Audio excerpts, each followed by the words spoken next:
আমাদের ঢাকা শহরও কিছু আছে পর্যটক এরিয়া, ঠিক না? বাংলাদেশে অনেক আছে, ঠিক না? কক্সবাজার, কুয়াকাটা তো সবচেয়ে বড়, রাঙ্গামাটি, সাঙ্গামাটি, বান্দরবন, সুন্দরবন, ঠিক না? এক বাবা বলে পর্যটক এলাকায় বসে কাঁদতেছে। একজন যে জিজ্ঞেস করছে, বাবা কাঁদো কেন? বাবা বুঝেন তো, বয়স্ক মানুষ, দাড়িওয়ালা, টুপিওয়ালা, জুব্বাওয়ালা, পাগড়িওয়ালা। তো জিজ্ঞেস করছে, বাবা তুই কাঁদোস কেন? বলছে, কেন কাঁদি? তোমাকে বললে কাজ হবে? বলছে, বলো বাবা। বলছে, এই মানুষগুলা দেখে কাঁদতেছে। বলছে, কেন? বলছে, আল্লাহ 24 ঘন্টা মাফ করার জন্য ডাকে, আর এই মানুষগুলো একটাও আল্লাহর কাছে মাফ চায় না, অথচ সূর্যের আলে গুনাহ করতেছে। পর্যটক এরিয়ায় তো গুনাই গুনাহ, ঠিক না? না গুনাহ না? অস্বীকার করতে পারবেন? গুনাই গুনাহ, নাফরমানি নাফরমানি। যেই মানুষগুলো তো আল্লাহর কাছে মাফ চায় না, আল্লাহ তো মাফ করার জন্য রাখতেছে। হাদিস এটাই বলে, ইয়াবসুতু ইয়াদাহু নাহারা, সারাদিন মাগফিরাতের হাত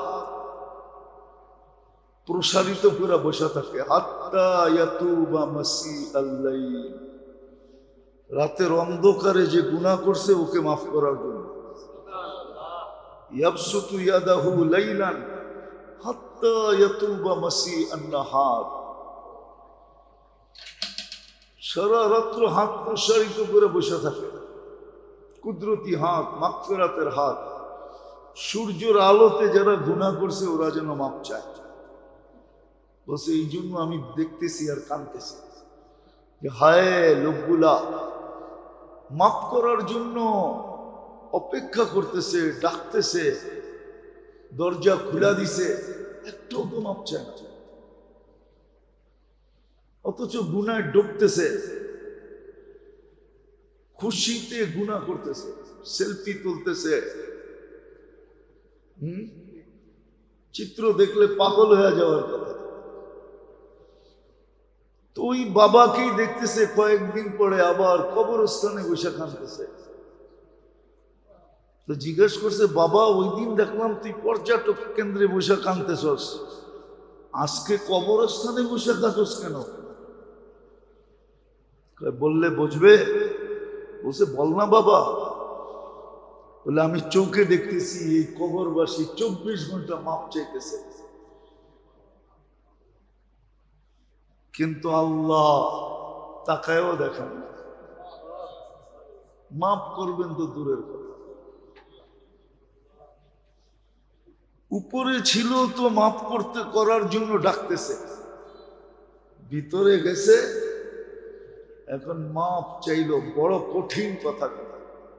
ভাবলে বড় কঠিন কথা, ভাবলে অনেক বড় কঠিন কথা, কঠিন যুক্তি, কঠিন বিষয়। আজকে তো মাপ করার জন্য ডাকতেছে, কালকে তো মাপ চাইতে চাইতে চাইতে কোরআনে আছে 1000 বৎসর টানা মাপ চাইতে থাকবে। উত্তর কি আসবে? থাকো, আজকের থেকে তোমার বাক শক্তি হরণ করা হলো, তুমি আর মাপ চাইতে পারবে না, চাওয়ার সুযোগটাও তোমাকে দেওয়া হবে না। ভালো মতে বুঝি, এই জন্যই কথা শুরুটা এটা দিয়ে করছিলাম যে একটা চিন্তা করা উচিত, প্রত্যেক কর্মের সুন্নত তরিকা কেন দিলেন? প্রত্যেক কর্মের সুন্নত তরিকা আছে, এমনকি এই শরীরটা সাজানেরও সুন্নত তরিকা আছে।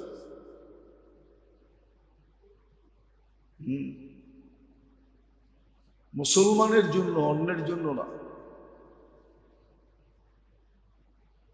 এই জন্যই তো আল্লাহ, মুসলমান আজকে আল্লাহর রহমতের দৃষ্টি থেকে পড়ে গেছে। হাদিসে সুস্পষ্ট আছে, ইদা আদুমাত উম্মতি আদ-দুনিয়া নুসিয়াত মিনহা হাইবাতুল ইসলাম। ইসলামের গুরুত্ব, মহত্ব, বড়ত্ব, প্রয়োজনীয়তা, ইসলাম যে কত বড় দৌলত, কত বড় সম্পদ, এই অনুভূতিটা তার দিলের থেকে আল্লাহ ছিনায় নিয়ে নেবেন, বাহির করে নিয়ে নেবেন, এই আইসিটা অফ করে দেবেন, বিনষ্ট করে দেবেন। ওর কাছে ইসলামের কোনো গুরুত্ব থাকবে না। ও তর্ক করবে, পোশাক একটা পরলেই তো হয়, পোশাক একটা পরলেই তো হয়। এই জন্য মুসলিম সমাজ বিনষ্ট হয়ে গেছে,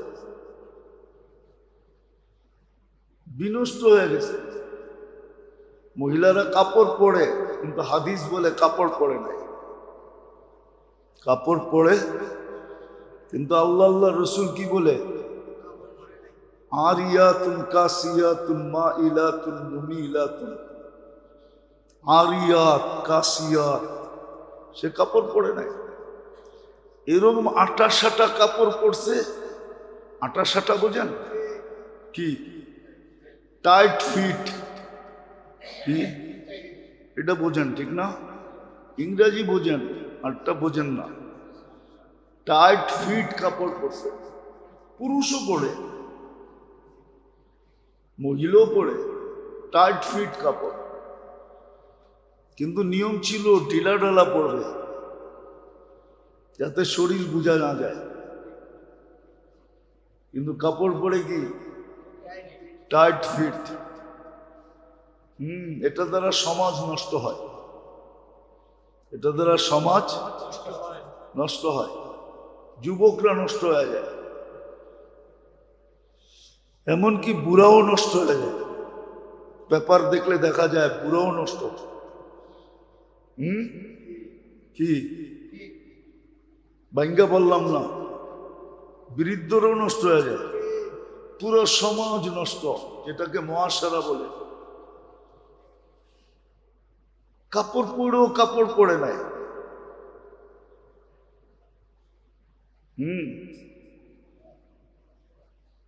অথচ 24 ঘন্টা এদের উপরে লানত করতেছে, অনুভূতি নেই। এক হলো টাইট ফিট, আটা সাটা, টাইট ফিট কাপড় পরে। আরেকটা হলো এরকম চিকন পরে, এরকম পাতলা সাতলা পড়ে, মনে হয় পড়েই নেই, মনে হয় পড়েই নেই। মাঝে মাঝে মনে হয় অন্ধ হইলেই ভালো হইতো, অন্ধ যদি হইতাম তাইলেই ভালো হইতো। আমারটা বলতেছি, আপনি করতে না। অন্ধ যদি হইতাম তাইলেই ভালো হইতো। এরকম পাতলা কাপড় পরে। আর তৃতীয় হলো, আরেকটা হলো শর্ট পিস পরে, শর্ট পিস। Short piece. ওই যে আগে শুনতাম ছোটবেলা বক্তারা ওয়াজ করতো, এখন তো করে না কেউ, আমরাও করি না, বয়ের ঠেলায়, যে পেট খালি পিঠ খালি, কপালেতে এক নক্তা, এরকম কাপড় পরে। এর দ্বারা সমাজ নষ্ট হয়, সমাজ নষ্ট হয়ে যায় আস্তে আস্তে আস্তে। একদিনে তো হয় না, এক সময় পুরো সমাজ নষ্ট হয়ে যায়। যেমন আজকে সমাজ নষ্ট, বললে খুইলা বলা যায়। পরকীয়ার মাত্রা এত বাড়ছে যেটা বলা বাহুল্য। এটার থেকে সংসারে এত অশান্তি বাড়ছে যেটা বলা বাহুল্য। তালাকের হার এত বাড়ছে যেটা বলা বাহুল্য, ঠিক না? নতুন নতুন বিয়ে হয়েছে, তালাক মিলে না, সংসার করে না, এত পারিবারিক ঝগড়া বাড়ছে যেগুলা কোর্টে যায় না। যে কি হবে, বৎসরের পর বৎসর ঝুলা থাকবে। অবর্ণনীয় হারে কিন্তু পারিবারিক ঝগড়া বিভেদ বাড়ছে না বাড়ে নাই? আপনাকে বাড়ি করে নাই? রাগ হবেন না, শুধু এই কারণে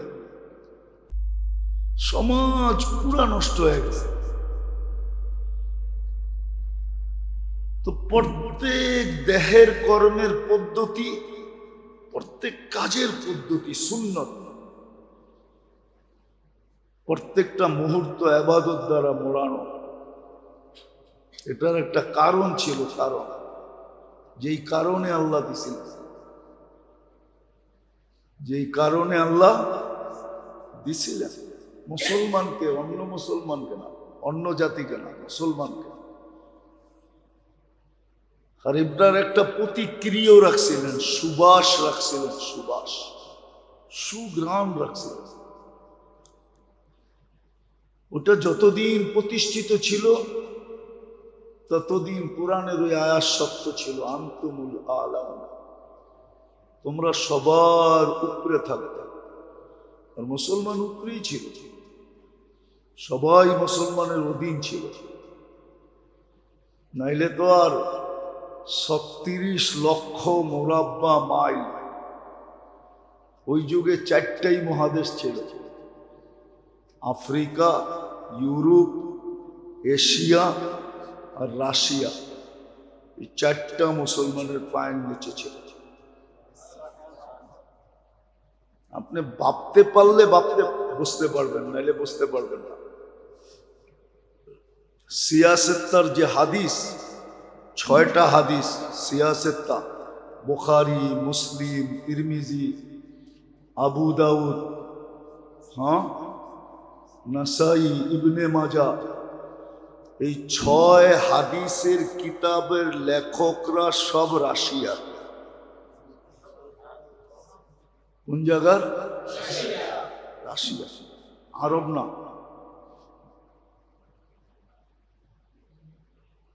সব রাশিয়া। কেমন সময় ছিল, ভালো মতে মনোযোগ দিয়া। শয়তান না বলি, শয়তান কিন্তু কারো না কারো মাথার উপরে আইসা অমনোযোগী করতে চাবে, উশৃঙ্খলা তৈরি করতে চাবে। সব রাশিয়ার লেখক, আরব ভূখণ্ডের লেখক না।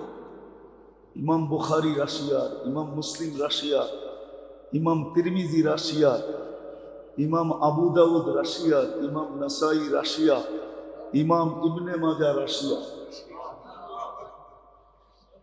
অধিকাংশ হাদিসের কিতাব যারা লেখছেন সব রাশিয়া। আবু হানিফার শুধু ইরাকের, হানাফি মুযহাবের যত রাইটার আছে আর লেখক আছে আর কিতাব আছে সব রাশিয়ার লেখা, চেচেনিয়া। এক যুগ ছিল মুসলমান উপরে ছিল, নিচে ছিল না। এদেরকে দেখা দেখা দলে দলে মুসলমান হয়েছে। দেখানো যায়। বাইজিদ বুস্তামি রহমতুল্লাহের এক বৈঠকে 5 লক্ষ মুসলমান হয়েছে। ইমাম আবু হানিফা রহমতুল্লাহ জানাজা দেখান 90,000 মুসলমান হয়েছে, শুধু জানাজা দেখা। একটা সময় ছিল, এই জন্য ভালো মতে বুঝি, নাহলে জীবন আমাকে সুযোগ দিবে না। জীবন আমার, দেহ আমার, কিন্তু দেহ আমার পক্ষে না, সে আমার পক্ষে কাজ করবে না। জীবন আমার, সময় আমার পক্ষে কাজ করবে না। সময়কে আমার পক্ষে নিতে হবে, দেহকে আমার অধীন করতে হবে। মনটাও আমার, কিন্তু মন আমার পক্ষে না। কোরআন বলে ইন্না নাফসা লাআম্মারাতুন বিসু, মন আমার পক্ষে না, আমার পক্ষে তাকে আনতে হবে। আমার পক্ষে আনতে হবে। গোড়ায় শুধু লেগাম লাগাইলে হয় না। লেগাম চিনেন? দুই দিক দিয়ে দুটা লাগায় না? আবার এটার উপরে একজন কন্ট্রোলারও লাগে, যে এটাকে কন্ট্রোল করবে। খালি লাগায় ছেড়া দিলে হয় না। লাগায় ছেড়া দিলে লেগাম কাজ করবে না, উপরে একজন কন্ট্রোলার লাগবে। তো তিনটাকে কন্ট্রোল করতে হবে। দেহটাকেও কন্ট্রোল, সময়টাকেও কন্ট্রোল, মনটাকেও কন্ট্রোল। আবার যখন কন্ট্রোল হয়ে যাবে তখন আবার তিনোটা আপনার পক্ষে আসবে। সময় আপনাকে স্মরণ করায় দিবে এখন এটা করা দরকার। কাজ করতে গেলে দেহ আপনাকে বলবে না, এইভাবে না, বাম দিক দিয়ে চলা যাবে না, রাস্তার ডাইন দিক দিয়ে চলতে হবে। তখন আবার দেহ আপনার পক্ষে হবে। এরকম মনও আপনার পক্ষে হবে। গুনাহ হয়ে যাবে কিন্তু মন সাথে সাথে বলবে তওবা কর। তো মন সাথে সাথে তওবা করবে, পক্ষে হয়ে যাবে। আর নাইলে ভুগতে হবে। এই জন্য আল্লাহ প্রত্যেক কাজের সুন্নত তরিকা দিয়েছেন, যেন মুহূর্তগুলা দামি হয়। সুন্নত তরিকাই দামি বানানোর জন্য। সুন্নতের ছোঁয়া লাগলেই দামি হয়ে যাবে। যেমন মানুষ বলে পরশ পাথর নাই, আমিও বলি পরশ পাথর নাই, কিন্তু হ্যাঁ সুন্নত পরশ পাথর। আল্লাহর রসুলের তরিকা পরশ পাথর। যেই মুহূর্তের কর্মের সাথে সুন্নতের ছোঁয়া লাগবে ওটা দামি। এত দামি যে সমগ্র জগতের বিনিময়। আপনি দেখেন আল্লাহর সুস্পষ্ট কথা, লাউ কানাতিদ দুনিয়া ইনদাল্লাহি তাদিলু জানাহা বাউদা। পুরাটা দুনিয়া, পুরাটা সম্পদের সাথে একটা মশার ডানার সমান যদি আল্লাহর কাছে দাম হতো, তাও কোনো মাসির শরীরে লাগানো ডানা না, যেই ডানাটা মাসির থেকে ছুটা গেছে, ঝরা গেছে, পড়া গেছে, ওটার সমান যদি হইতো, তাহলে কোনো খোদাদ্রোহীকে, আল্লাহর বিরুদ্ধাচরণকারীকে, কোন কাফেরকে আল্লাহ এক টোপ পানি পান করতে দিতেন। লাউ কানাতিদ দুনিয়া ইনদাল্লাহি তাদিলু জানাহা বাউদা মা সাকা কাফিরান শুরবাতা মা। আপনি জানেন না পানির দাম কত? হাইড্রোজেন অক্সিজেন মিলাইলে পানি হয়, আমিও মানি, কিন্তু আরেকটা কেমিক্যাল মানুষের কাছে নাই,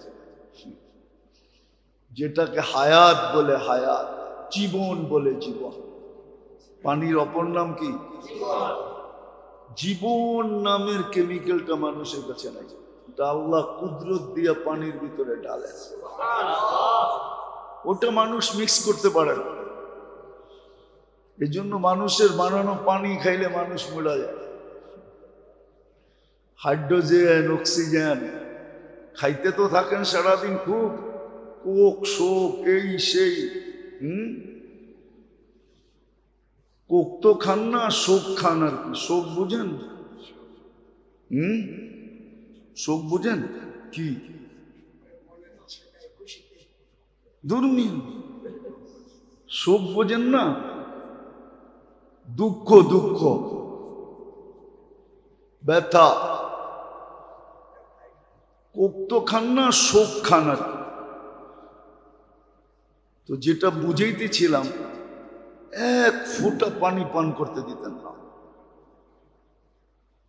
তো সুন্নত হলো পরশ পাথর।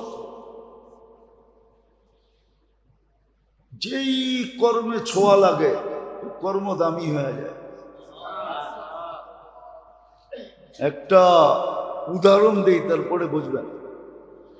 ঘরের থেকে উজু করে মসজিদের দিকে আসলো, সে যেন এহরাম বান্দা বাইতুল্লাহর দিকে রওনা করলো। এহরাম বাঁধা অবস্থায় বাইতুল্লাহর দিকে গেলে যেই পরিমাণ সওয়াব হয়, ঘরের থেকে উঁচু করে মসজিদে আসলে এই পরিমাণ সওয়াব হয়। পরশ পাথর সোনা হয়ে গেল, কেননা সুন্নতের ছোঁয়া লাগছে। কি লাগছে? সুন্নতের ছোঁয়া লাগছে।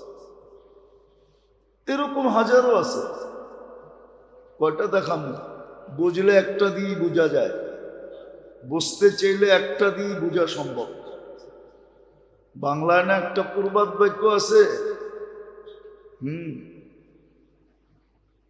কয় জ্ঞানী মিনারা দেখলেই বুঝে। না, জ্ঞানী ইশারা করলেই বুঝে, আর বেউকুফরে মিনারা দেখাইলেও বুঝে না। বেউকুফকে মিনারা দেখাইলো কি বুঝে না, আর জ্ঞানী ইশারাই বুঝে। বুঝলে একটা দিয়ে বোঝা যায়, করার ইচ্ছা থাকলে একটা দিয়ে দিলে গাই থাকে, জিন্দেগি চেঞ্জ হয়ে যায়। সমস্ত কর্মর পদ্ধতি দেওয়ার কারণ, সুন্নত তরিকা দেওয়ার কারণ, যে দেহের সমস্ত কর্মগুলা যেন দামি হয়, যার কারণে এই মানুষটাও দামি হবে। সমস্ত কর্মের পদ্ধতি দেওয়ার কারণে, সমস্ত মুহূর্তে ইবাদত বন্দেগী দেওয়ার কারণ এটাই। শুক্রবার দেওয়ার কারণ এটাই যে প্রত্যেক মানুষ যেন এক সপ্তাহের গুনাহ শুক্রবার দিয়া মাফ করে আনিতে পারে। কেননা গত শুক্রবারে যে জুমা পড়ছে আর আজকে যে জুমার জন্য ছুটে আসছে, হাদিস বলে আল জুমাতু ইলাল জুমাতি কাফারা, মধ্যবর্তী এক সপ্তাহের গুনাহ মাফ। হ্যাঁ, এই জন্য জুমা ছিল। নামাজ টু নামাজ এই জন্য যে মধ্যবর্তী সময়ের গুনাহ যেন আর না থাকে। আসসালাতু ইলা সালাতি কাফারা। আবার যখন এসা পড়ে ঘুমায়া যায় আর ফজরের জন্য ওঠে আর নামাজ পড়ে, তো সারা রাত্র ঘুম বাদ দিয়া ইবাদত লেখা হয়। এই পদ্ধতিগুলো এই জন্যই যেন মানুষটা আর মুহূর্তগুলো দামি হয়। কেননা কিয়ামতের দিন এটাই দেখবে, লিয়াবলুয়াকুম আইয়ুকুম আহসানু আমালা, কে কতটুকু করে আসলো, ভালো করলো না খারাপ করলো, আল্লাহর ইচ্ছা মতো করলো না নিজের মন মতো করলো। আল্লাহর ইচ্ছা মতো করলো না নিজের মন মতো করলো। দুনিয়া তো বহুত নিয়ম আছে, বহুত নিয়ম দুনিয়াতে আছে। এয়ারপোর্টে যেয়ে আপনার মন মতো করতে পারবেন না, এয়ারপোর্টের বিধি বিধান মতো করতে হবে, ঠিক না? প্লেনে উঠে আপনার মন মতো করতে পারবেন না, বিধি বিধান মতো করতে হবে, নাইলে কেস হবে কেস। আমার জীবনে এক কাহিনী আছে, ওই প্লেনে আমি ছিলাম, আমি কেনিয়া যেতেছিলাম, কেনিয়া নেরোবি। তো আমার মনে আছে আমার সাথে কিছু, ওই প্লেনে কিছু পাকিস্তানি ছিল। এদের কিছু কাজের কারণে, তেমন জরুরি তেমন কঠিন কাম না, সামান্য একটা কাজের কারণে এয়ারপোর্টে নামার পরে প্রত্যেককে $300 করে জরিমানা দিতে হয়েছে। আমি ওদেরকে নিষেধও করছিলাম যে করো না, হাতে সময় আছে। কিন্তু অনেক সময় হয় না জোশালা, আমাদের ল্যান্ডিং যখন ছিল তারপরে অনেক সময় থাকতো, আমরা আসর করতে পারতাম। কিন্তু ওরা শুনে আউয়াল ওয়াক্তে পড়বে, তো প্লেনের করিডোরেই নামাজ পড়তে দাঁড়ায় গেছে। ওদেরকে নিষেধ করছে, ওরা মানে নাই। বিদেশি এয়ারলাইন ছিল, ওরা কমপ্লেন করে দিছে। আর এটা নিয়ম আছে, এটা নিয়ম আছে। $300 জায়গাটা জায়গায়। আমরা নাইমা নামাজ পড়ছি, তারপরে ইমিগ্রেশনে দেরিতে গেছি। আগে নামাজ, তারপরে ইমিগ্রেশন। তো দুনিয়ায় যদি রুল থাকতে পারে তো আল্লাহর থাকতে পারবে না কেন? হ্যাঁ, আর আল্লাহ তো আমাকে দামি বানানোর জন্য করছেন, আমি যেন দামি হই, আমার মুহূর্তগুলো যেন দামি হয়, আমি যেন ওই সফলতা পাই যেটা আমার জন্য নির্ধারিত আছে, আমার জন্য লিপিবদ্ধ আছে। মুসলমান হিসাবে, উম্মতে মুহাম্মদী হিসাবে আমি যেন ওটা পাই। এই জন্য ভালো মতে বোঝেন কেন সমস্ত কর্মগুলাকে নিয়ম পদ্ধতি দিলেন, কেন মুহূর্তগুলোর ভিতরে ইবাদত বন্দেগী দিলেন। এই জন্য উচিত এটাকে শিখা। এটা কোনো বেশি না, অল্পই। একদিন বলছিলাম মনে হয়, ছোট কিতাব, 1 মিনিটের মাদ্রাসা, 24 ঘন্টায় সমস্ত কর্মের সুন্নত তরিকা আছে। নেন, বাংলা আছে, শিখেন, পড়েন, একটা একটা করে কাজে লাগাইতে শুরু করেন, নাইলে কিন্তু পস্তাইতে হবে, বড় পস্তাইতে হবে। ওই বাবার কথাই সত্য। আজকে ডাকতেছে মাফ করার জন্য, কালকে তুমি চিৎকার দিবা মাপ পাওয়ার জন্য। আজকে মাপ কেউ চায় না, কালকে চাবে উনি মাপ করবে না। সত্য এটা। আল্লাহ আমাদেরকে বুঝার তৌফিক দেন, আমল করার তৌফিক দেন, শিখারও তৌফিক দেন। কিনেন 1 মিনিটের মাদ্রাসা। না পারলে বলেন, এখানে লোক আছে, মুয়াজ্জিন সাহেবকে বলেন, খাদেম সাহেবকে বলেন, মাদ্রাসার উস্তাদদেরকে বলেন, এরাই না আপনাকে দিবে। পড়েন, কাজে লাগান, নিজেকে দামি বানান, নাইলে সত্য এটাই, ওই বাবার কথাই সত্য। কেউ হিসাব করে জাকাত দেয় না, পাই পাই হিসাব করে দেয় না। ও ভাবেই না এটা আল্লাহর মাল, ও ভাবে এটা আমার অর্জিত মাল। আমি কিন্তু একটা যুক্তি দাঁড় করানো যায় যে ও তো দেহটা দিয়ে কামাইছে, বা দেহের ভিতরে যে যোগ্যতা আছে ওটা দিয়ে তো কামাইছে, ঠিক না? 1 টাকা দিয়া 5 টাকা বানানোর ব্রেনটাকে দিছে, হ্যাঁ? 1 টাকা দিয়ে যে 5 টাকা কামাই, এই প্যাচের ব্রেনটা তো আল্লাহই দিছে, ঠিক না? শ্রম দিয়া যে কামাই, এই দেহটাকে দিছে আল্লাহ দিছে। তাহলে তো যুক্তি এখানেও দাঁড়ায় যে আল্লাহই দিছিল।